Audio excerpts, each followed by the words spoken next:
Assalamualaikum warahmatullahi wabarakatuh. Waalaikumsalam warahmatullahi wabarakatuh. Kita mulai saja atau bagaimana? Sebentar. Boleh Ibu, boleh dimulai. Sebentar, saya lagi cek materi. Sebentar.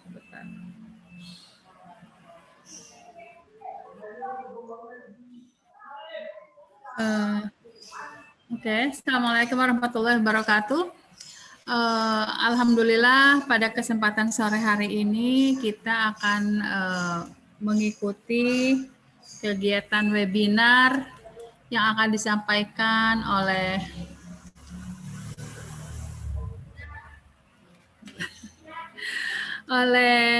Mbak Alessa Marcelin dari Sekolah Vokasi Institut Pertanian Bogor. Yang akan dimoderatori oleh Ibu Aneta Novika Adnan, Master Science dari SMA Negeri 5 Bogor. Adapun topik yang akan dibahas pada kesempatan sore ini adalah mengenai memahami gegar budaya. Ya. Oke. Berikutnya saya serahkan kepada Ibu Moderator, Ibu Aneta, silakan. Terima kasih Ibu Rika Rostiani yang sudah memberikan kesempatan kepada saya, dan terima kasih juga kepada Ibu Bapak sekalian Ananda tercinta yang sudah hadir di acara webinar series kita yang kali ini akan mengangkat topik mengenai memahami gegar budaya. Kali ini kita akan mendengarkan sharing pemaparan dari presenter kita, narasumber kita, Mbak Alessa Marcelin. Nah, sebelumnya saya ingin memperkenalkan diri. Saya Aneta Novika Adnan dari SMA Negeri 5 Kota Bogor yang akan memoderatori kurang lebih 1 jam ke depan bersama 2 rekan saya, Ibu Rika dan Mbak Alessa. Nah, sebelum kita mulai, saya ingin memperkenalkan Mbak Alessa Marcelin yang cantik jelita ini.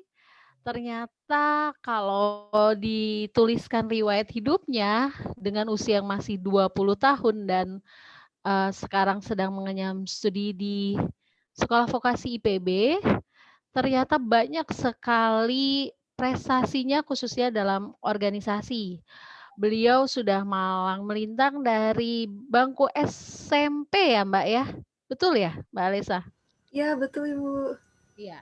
Dan sejak SMP sudah aktif di organisasi OSIS, kemudian peer counseling, kemudian juga paskibra, kemudian juga jago menari, dan yang 2 terakhir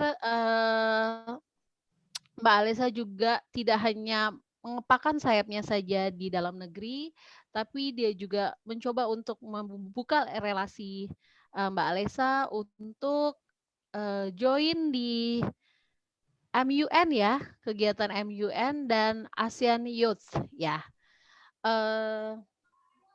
Tanpa panjang lebar, saya mempersilahkan Mbak Alessa untuk menyampaikan, namun sebelumnya nanti akan ada pemaparan dari Mbak Alessa kurang lebih 25-30 menit, dan sangat kami harapkan pertanyaan-pertanyaan dari para peserta, baik dari Bapak, Ibu, dan anak-anak sekalian, dan nanti bisa dituliskan di kolom chat.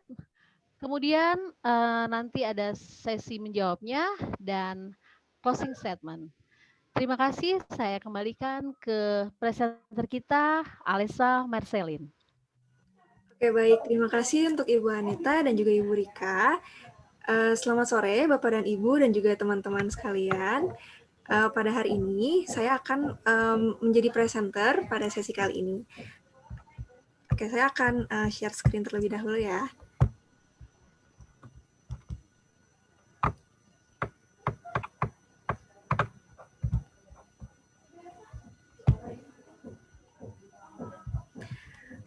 Oke, baik. Pada hari ini, saya akan membahas tentang gegar budaya. Nah, kita pastinya pernah merasakan apa itu gegar budaya. Terlebih lagi jika kita merantau, mungkin atau kita juga memasuki lingkungan yang berbeda. Nah, maka pada pembahasan kita pada hari ini, saya akan memaparkan sedikit agar kita bisa memahami tentang gegar budaya. Nah, pertanyaan yang pertama kali akan muncul nih, jika kita belum mengerti tentang gegar budaya adalah, apa sih itu gegar budaya? Bagus dulu dia fotonya, Dek. Wow.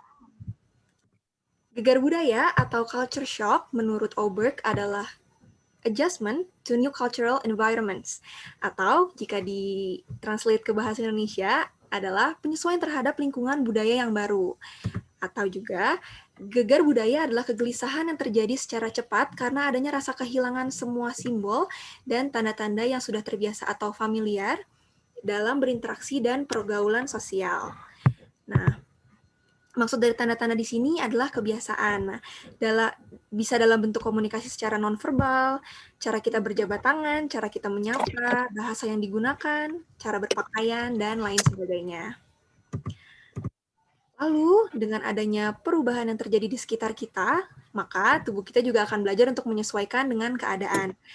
Namun, tidak bisa dipungkiri juga jika kita berhadapan dengan gegar budaya, kita akan merasakan gejala-gejala yang muncul. Sehingga muncul sebuah pertanyaan nih, apa saja gejala yang muncul? Yang pertama adalah depresi. Nah, mungkin kita akan merasakan sedih, terus juga banyak memikirkan banyak hal, selain itu juga kita bisa stres. Nah, hal ini yang dapat kita rasakan saat depresi. Nah, lalu selanjutnya yang kedua adalah kita akan mudah marah, gampang tersinggung, agresi terhadap budaya baru, bahkan kadang menolak. Nah, karena kita tidak terbiasa nih dengan keadaan lingkungan yang ada, kita jadi mudah merasakan emosi lalu cenderung untuk menghindar. Lalu yang ketiga adalah masalah pada kesehatan, seperti sakit kepala dan masalah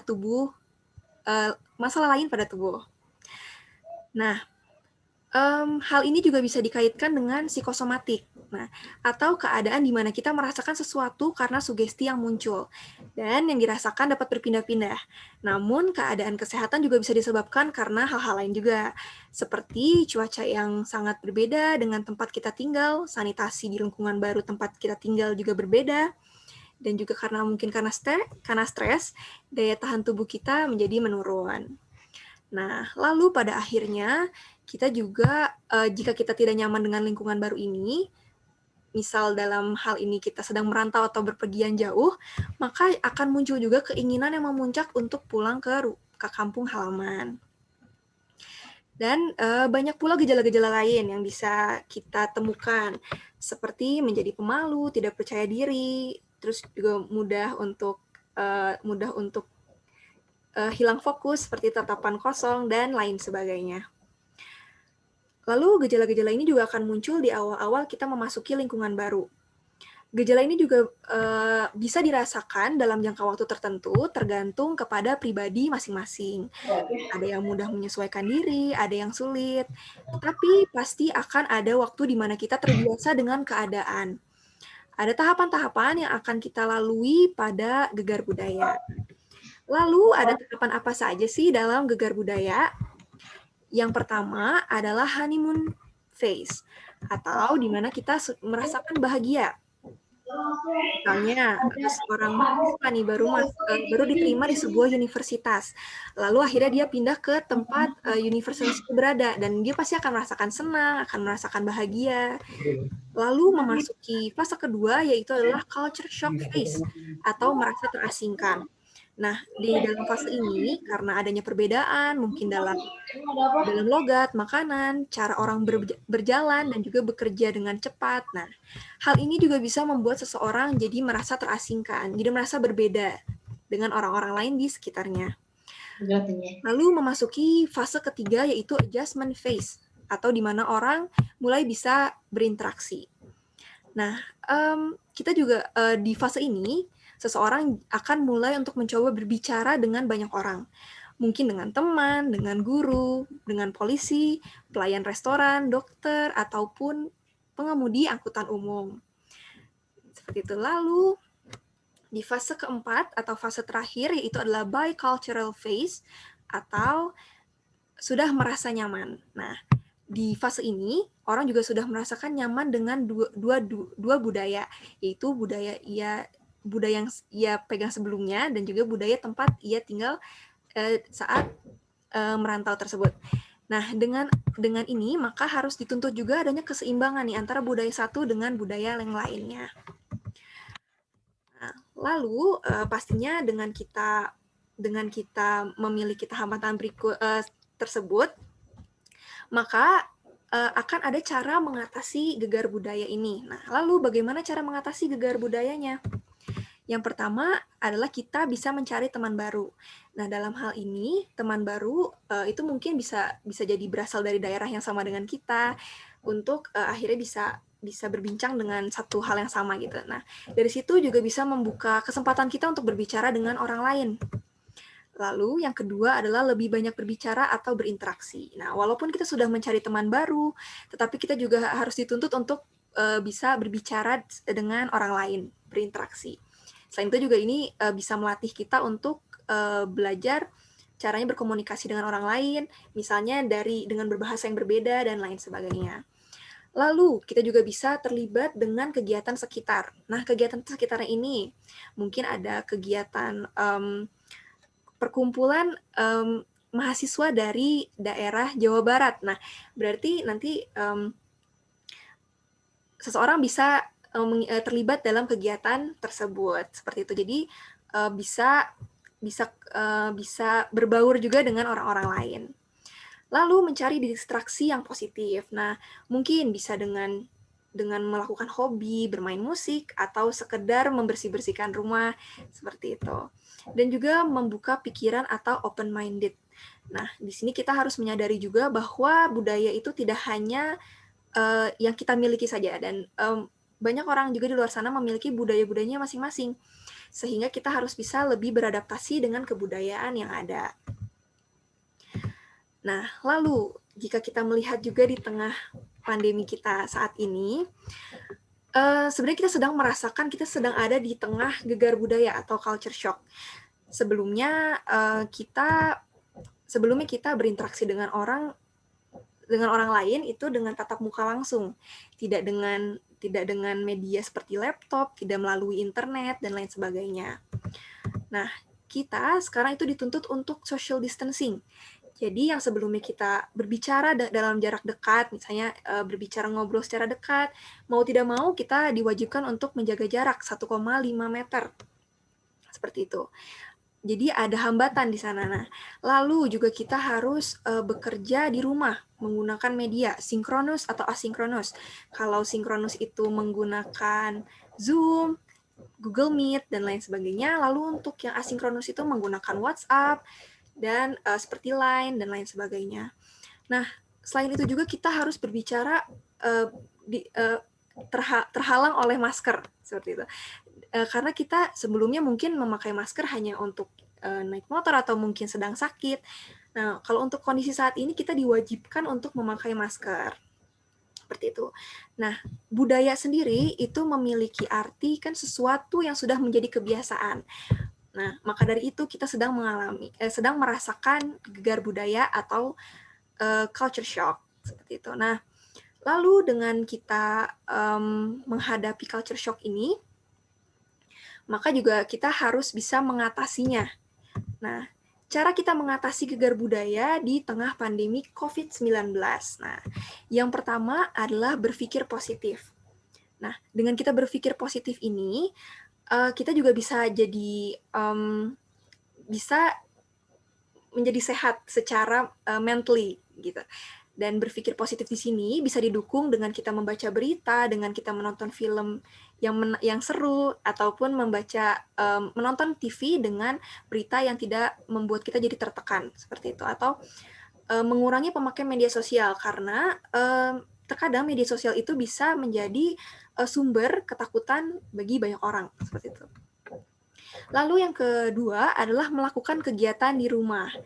Ya, seperti new normal, seperti yang sudah diwajibkan oleh new normal, kita harus melakukan segala kegiatan di rumah.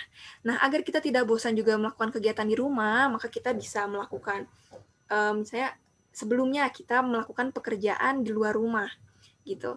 Dengan misalnya kita, biasanya kita hanya ngobrol dengan teman itu misalnya bertemu langsung.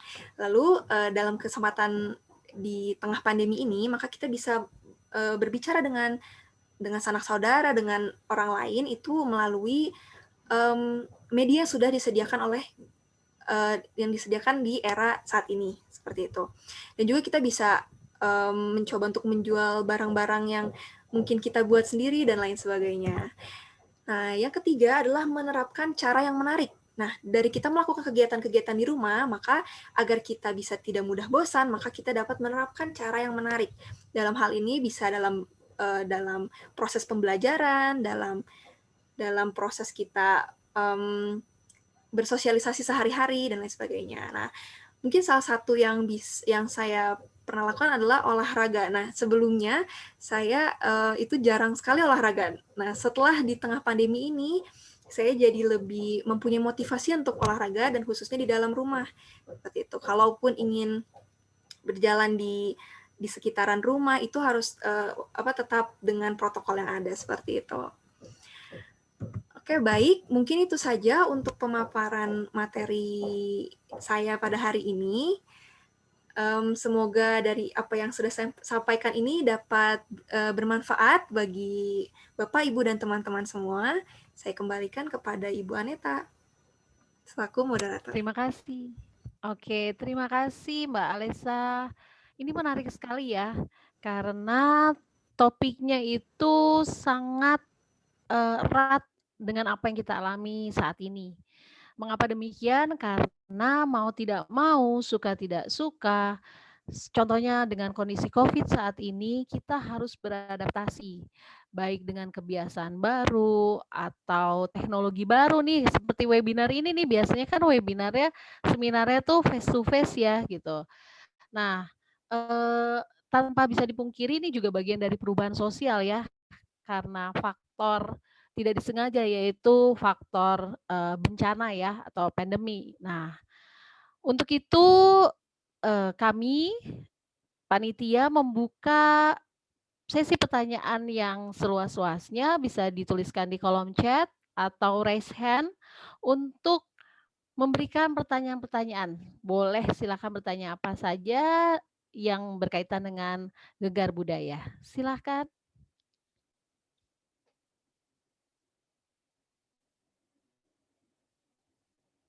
Bagi Bapak Ibu yang mungkin belum sempat menuliskan di kolom chat, bisa raise hand untuk bertanya.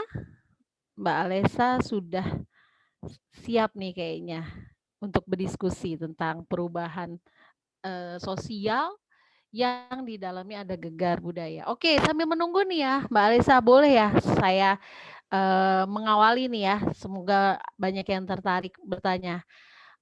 Menurut Mbak Alessa, Gegar Budaya ini apakah akan berhenti di satu titik atau akan terus berlanjut ketika suatu masyarakat sudah bisa beradaptasi? Kalau menurut Mbak Alessa seperti apa nih? Oke, baik Ibu Aneta. Nah, menurut saya pribadi itu kalau untuk hilang mungkin sulit untuk hilang ya Bu Aneta, tapi mungkin memang kalau jika kita melihat sesuai dengan tahapan dari Gegar Budaya itu sendiri, mungkin jikalau nantinya orang akan terbiasa di tengah pandemi ini, maka akan memasuki fase yang tadi sudah saya paparkan itu mengenai bicultural phase. Nah, berarti masyarakat sudah bisa terbiasa dengan dua budaya yang ada gitu, yang sebelumnya semua dilakukan secara offline dan sekarang dilaksanakan secara online, seperti itu, Bu Aneta. Oke, ya. Mungkin ada peserta lain. Oke, dengan Ibu Laras ya. Ibu Laras dari SMA 1, mana nih Bu? SMA 1 Cisarua ya? Iya, benar sekali Bu Iya. Aneta, dari SMA Negeri 1 Cisarua. Oke, silakan Ibu Laras, mungkin ada yang mau ditanyakan dengan presenter kita atau narasumber Ah, kita nih. Iya, terima kasih atas presentasinya yang luar biasa. Ini saya ingin menanyakan culture shock, terutama dalam kaitannya dengan masa pandemi ya.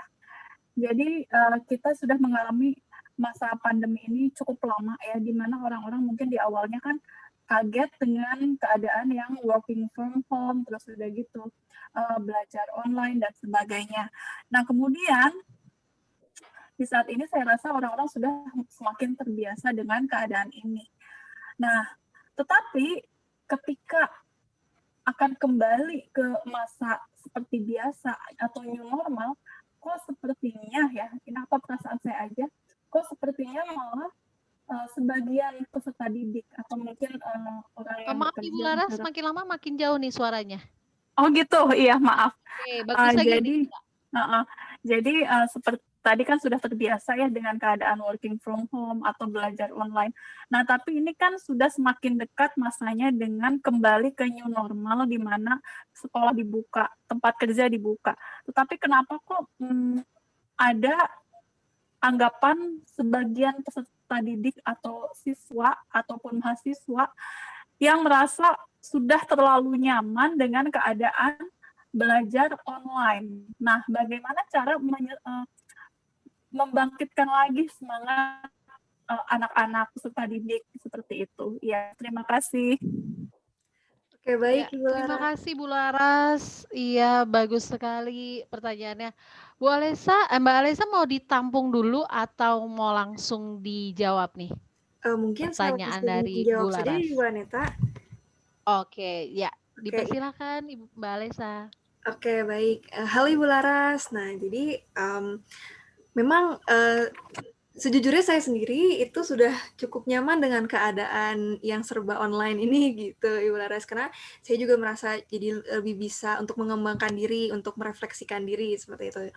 Cuman memang seperti yang tadi juga saya sudah paparkan mengenai tahapan-tahapan dari Gegar Budaya, mungkin saat ini masyarakat itu sudah merasakan ada di fase bicultural itu, di mana pada akhirnya masyarakat jadi sudah terbiasa dan juga sudah merasa nyaman gitu dengan kondisi yang seperti saat ini. Nah, memang kalau untuk hal itu terjadi memang harus diseimbangkan gitu antara yang offline dan juga yang online. Jadi maksudnya agar kita tidak harus untuk membiasakan kembali lagi ke tahapan awal, ke tahapan yang honeymoon phase itu. Nah, kita tuh sebenarnya kalau kita kembali ke tahapan sebelumnya lagi itu akan memerlukan proses yang cukup panjang seperti itu. Cuman memang untuk meningkatkan kembali semangat yang ada itu sebenarnya bisa dengan dari motivasi sih, sebenarnya dari motivasi kepada peserta didik itu sendiri. Nah, karena jikalau diperhatikan lagi gitu, kalau misalnya kita harus kembali lagi ke sekolah, sebetulnya saya yakin betul juga kalau misalnya sebenarnya anak-anak itu cukup excited gitu dengan kembalinya teman-teman ke sekolah gitu. Cuman memang cara yang mungkin bisa dilakukan untuk ibu guru gitu atau bapak guru untuk meningkatkan motivasi kepada anak-anak murid gitu, terutama untuk SMA ya Ibu, karena dengan adanya kondisi seperti ini memang jadinya lebih mudah untuk bahasanya itu mager-mageran dan lain sebagainya seperti itu sih Ibu. Jadi untuk yang bisa dilakukan itu adalah pemberian motivasi seperti itu. Jadi bisa lebih bisa diusahakan untuk agar anak-anak bisa terbiasa kembali dengan kegiatan secara offline seperti itu. Iya, terima kasih, Miss. Gimana Bu Laras? Sudah cukup jelas yang disampaikan Ya, oleh jadi Bu intinya Alesa? harus mengulang dari awal lagi begitu ya, pembiasaan lagi ya. Iya, kalau misalnya untuk pembiasaan itu harus beradaptasi kembali sih Ibu, seperti itu. Cuman memang kalau misalnya untuk seusia saya gitu, untuk mahasiswa, untuk siswa itu mungkin untuk beradaptasinya akan cepat gitu sih Ibu. Saya yakin ya, seperti itu. Iya, baik, terima kasih. Ya, terima kasih Ibu. Oke. Terima kasih Bu Laras yang sudah menanyakan. Ini kita lagi pandemik, terus menghadapi new normal, tapi malah kayak kita punya kebiasaan baru nih ya. Jadi apakah culture shock lagi gitu? Dan tapi sudah dijawab cukup jelas bahwa kita nanti harus menghadapi lagi sebenarnya adaptasi ya gitu. Adaptasi yang sebenarnya ya mau nggak mau harus kita alami ya. Ada lagi mungkin dari para peserta webinar di sini yang penasaran untuk mengetahui lebih jauh culture shock atau gegar budaya dengan berbagai seluk-beluk ya atau hal-hal yang berkaitan. Boleh Mbak Aneta, boleh izin Mbak? Oke, ya silakan Bapak Bambang. Maaf Bapak Bambang dari mana kalau boleh saya tahu? Dari SMK 4 Bogor, Bu. Oh oke, iya. Terima kasih Pak Bambang. Boleh langsung disampaikan oleh presenter kita Mbak Alesa. Baik, terima kasih Bu Aneta. Mbak Alesa, kan tadi disampaikan di awal kalau Mbak Alesa studi di pendidikan vokasi PB gitu ya Mbak ya. Nah, tadi juga disampaikan udah nyaman dengan pola daring seperti ini. Yang ingin coba saya diskusikan adalah kalau vokasi kan identik dengan keterampilan ya Mbak ya. Cara mensiasati ketika pendidikan yang berbasis vokasi tadi, kejuruan tadi misalnya, dengan pola pendidikan daring, apakah yang disampaikan akan gampang diterima karena ada unsur keterampilannya, atau seperti apa ketika memperoleh sebuah pembelajaran berbau vokasi? Terima kasih Mbak Alesa. Oke, baik. Terima kasih Pak Bambang. Ya, terima kasih Pak Bambang. Silakan Mbak Alesa. Ini berkaitan dengan pengalaman Mbak Alesa yang sedang studi di vokasi PB. Bagaimana nih? Vokasi kan terkenalnya dengan keterampilan. Nah, mungkin Bapak Bambang juga background-nya mengajar atau berada di institusi SMK, keterampilan itu ditingkatkan. Tapi ini social distancing, harus jaga jarak. Terus keterampilannya pengembangannya gimana nih? Silakan Mbak Alesa. Oke, iya. Ini untuk jawaban saya Pak Bambang. Nah, menurut saya itu kalau keterampilan itu memang awal-awal itu saya lumayan terkendala ya Pak, karena memang membiasakannya yang biasanya saya presentasi itu harus di depan teman-teman sekalian sebagai audiensnya gitu. Lalu juga saya wawancara secara langsung seperti itu. Terus juga ada penugasan untuk misalnya untuk membuat sebuah acara seperti itu. Nah, untuk seiringnya waktu yang sebelumnya semester 2 saat itu saya pertama kali merasakan di tengah pandemi itu. Nah, memasuki pertengahan semester 3 itu saya sudah akhirnya mulai terbiasa juga sih Pak untuk berada di keadaan seperti ini gitu.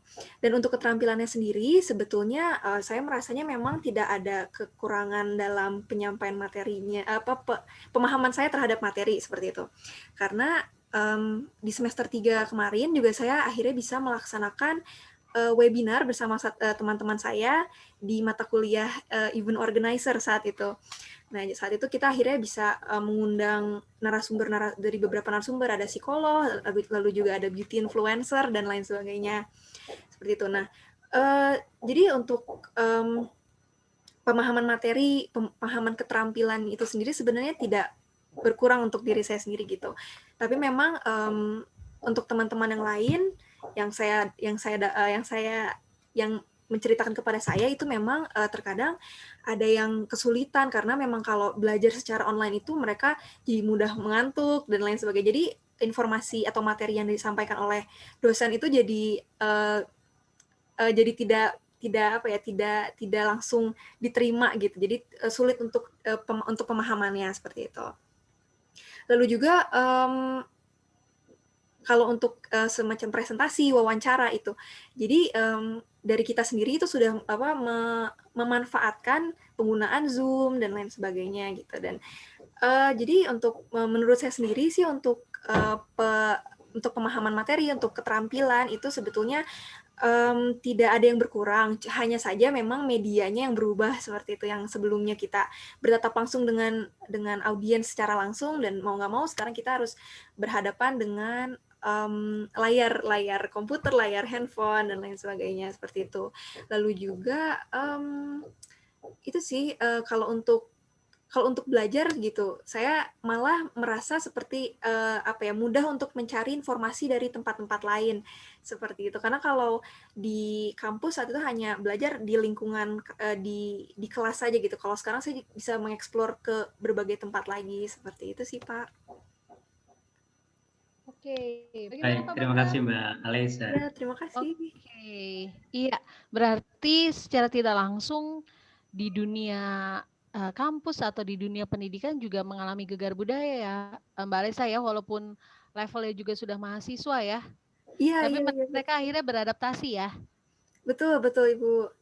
Saya juga jadi pernah merasakan sendiri gegar budaya. Iya.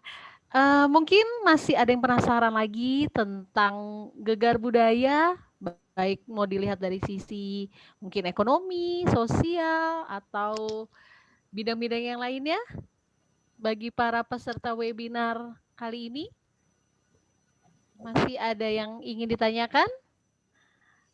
Selamat datang untuk Ibu atau Ananda Safa Zahra nih. Ya, sudah tidak ada atau sudah ya? Atau bagaimana nih? Tidak ada yang ingin bertanya lagi? Oke, mungkin Mbak Alisa sebelum kita mengakhiri ada closing statement tentang memahami gegar budaya yang mau tidak mau gegar budaya itu kita harus alami dalam kehidupan ya, khususnya seperti saat ini pandemik ya. Walaupun kalau sebelum pandemik itu gegar budaya, kalau yang saya tangkap tadi dari slide itu misalkan mahasiswa yang baru ke Jakarta, betul ya, terus kaget dengan budaya gitu. Nah, jadi kayak homesick gitu, kangen sama makanan ibunya gitu, terus nggak cocok makanan warteg dan lain sebagainya. Tapi ternyata sekarang gegar budaya nggak hanya dialami sama mereka yang berpindah tempat gitu ya, atau harus beradaptasi dengan sesuatu yang baru, tapi gegar budaya yang diangkat kali ini tuh menarik karena sifatnya sudah global ya, nggak cuma terjadi di satu wilayah. Nah, mungkin bisa disampaikan closing statement-nya untuk memahami gegar budaya. Oke, baik. Seperti yang sudah saya paparkan sebelumnya juga di presentasi, bahwa gegar budaya itu pastinya akan kita rasakan, gitu. Terutama kita itu hidup bersosial, hidup dengan orang lain, hidup dengan lingkungan, dengan berbagai lingkungan seperti itu. Maka kita pastinya juga akan merasakan gegar budaya tersebut, mau dari segi kebiasaan, mau dari makanan, mau dari cara kita berinteraksi dengan orang lain, cara kita memilih makanan, cara kita berjabat tangan, dan lain sebagainya. Maka yang harus bisa di-adjust adalah diri kita sendiri. Karena kita pastinya akan menemukan banyak lingkungan baru, akan bertemu juga dengan berbagai manusia-manusia lain seperti itu. Jadi tetap dinamis dengan lingkungan yang ada, dan juga tetap mencari cara yang terbaik agar kita bisa mengatasi gegar budaya dengan benar juga seperti itu. Dari Bu Aneta. Oke, terima kasih Mbak Alisa. Keren banget ya pemaparannya. Kalau ada series berikutnya mungkin bisa kita membahas lebih lanjut. Ya, jadi gegar budaya tadi ya disampaikan bahwa kita harus beradaptasi karena kita selain makhluk pribadi sebagai makhluk sosial harus bisa beradaptasi untuk kita survive ya. Nah, saya akan kembalikan ke host kita yaitu Ibu Rika Rostiani. Ibu Rika, halo. Oke, materi yang sangat menarik di sore hari ini ya, memberikan pencerahan untuk kita semua mengenai apa dan bagaimana tentang gegar budaya yang terutama yang berkaitan dengan kondisi kita saat ini ya, saat pandemi ini. Oke, karena waktu sudah hampir habis ya, jadi mungkin acara kali ini kita tuntaskan sampai di sini. Mohon maaf atas segala kekurangan. Saya Rika Rostiani izin undur diri dan kami dari kelompok 6 kita ya Bu. Semuanya mohon undur diri. Mohon maaf atas segala kekurangan. Assalamualaikum warahmatullahi wabarakatuh. Waalaikumsalam warahmatullahi wabarakatuh. Bu izin pamit. Oh iya baik Pak. Pak, difoto dulu kali ya Pak ya. Oke, boleh dihidupkan kameranya Bapak Ibu. Jangan komentar dulu, nyalakan dulu videonya. Bapak Ibu boleh dihidupkan videonya. Pak Bambang, Pak Anas. Kenangan sebetulnya untuk sebelumnya terima kasih banyak untuk Bapak dan Ibu dan juga mungkin teman-teman yang sudah hadir. Mohon maaf jika ada kesalahan kata. Tadi luar biasa sekali Mbak Alessa. Terima kasih Bu. Ini saya capture ya Bu. Sip.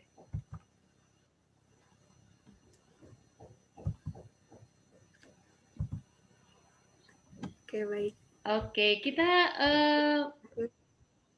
akhiri sesi ini, tapi sesi jam 4 nanti menunggu, mudah-mudahan Bapak Ibu punya keleluasaan waktu untuk ikut juga. Assalamualaikum. Waalaikumsalam. Makasih. Pak Anas, makasih. Pak Teddy. Makasih semuanya, Bu Alisa. Makasih banyak Ibu Rika, makasih banyak Ibu Rika. Saya izin keluar ya. Ya. Iya. Ibu. Saya izin juga ya. Iya, Ibu Anita. Mangga.